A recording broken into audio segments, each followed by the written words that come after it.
দেশে বেছে বেছে মুক্তি ধরা হচ্ছে না, তাহলে সরকার জবাব চাই, জবাব দাও। বাংলাদেশে বেছে বেছে মুক্তি ধরা হচ্ছে না, তাহলে সরকার জবাব চাই, জবাব দাও। বাংলাদেশে ইস্টের মন্দিরের উপর হামলা করে কেন, বাংলাদেশ সরকার জবাব চাই, জবাব দাও।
মানে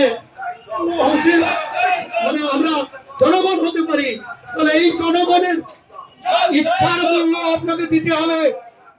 হে বাংলাদেশ সরকার, আপনারা আমরা আবেদনের সঙ্গে আপনাদের